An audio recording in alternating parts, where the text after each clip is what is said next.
చాలామంది అంటూ ఉంటారు పిక్క పట్టేసింది సడన్గా అని. ఎందుకు వస్తుంది ఇది? వాకింగ్ కష్టమైపోతుంది, లెగ్ బలహీనంగా ఉంటుంది అని అంటారు. ఇది మజిల్ స్పాజ్మా, నర్వ్ వీక్నెస్సా, వైటమిన్ డెఫిషియన్సీయా? ఈరోజు సింపుల్గా అండ్ ఈజీగా ఎక్స్ప్లెయిన్ చేస్తాను, చూసేయండి. మజిల్ క్రాంప్స్ అంటే మీరు ఎక్కువగా వాకింగ్, రన్నింగ్, జిమ్ చేస్తే లేదా డీహైడ్రేషన్ అయితే, అంటే మన బాడీలో ఉన్న electrolytes like sodium, potassium, magnesium తగ్గిపోతే పిక్క మజిల్ సడన్గా కాంట్రాక్ట్ అయ్యి టైట్గా పట్టేస్తుంది.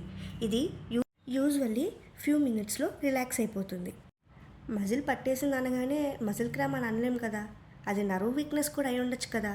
సపోజ్ బ్యాక్ నుండి లెగ్కి వెళ్ళే నర్వ్ అయితే కంటిన్యూస్గా వీక్నెస్, నమ్నెస్, టింగ్లింగ్ లాంటివి వస్తాయి. అంటే మొద్దుబారిపోవడం, తిమ్మిరి పట్టినట్టు ఉండడం, చాలా వీక్గా అనిపించడం లాంటివి వస్తాయి. దాన్నే సయాటికా అంటాం.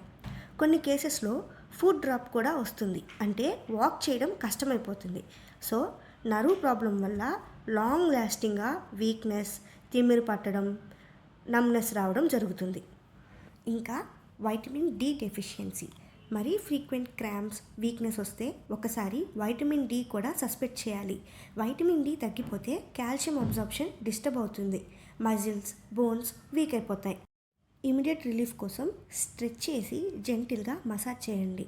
స్లీపింగ్ పొజిషన్ని అడ్జస్ట్ చేయండి. హైడ్రేటెడ్గా ఉండండి. రెగ్యులర్ స్ట్రెచింగ్ చేస్తే కూడా మంచిది. వార్మ్ కంప్రెస్ వల్ల మజిల్ అనేది రిలాక్స్ అవుతుంది. ఇంకా సివియర్ పెయిన్ ఉంటే డాక్టర్ని కన్సల్ట్ చేయండి. సో సడన్ పిక్క క్రాంప్స్ అంటే మోస్ట్లీ హార్మ్లెస్సే, కానీ repeated cramps, weakness or bone pain ఉంటే అలర్ట్ అవ్వాలి. Hydration, sunlight and life style changes చాలా హెల్ప్ చేస్తాయి. మీరు ఫ్రీక్వెంట్గా క్రాంప్స్ ఫేస్ చేస్తున్నారా?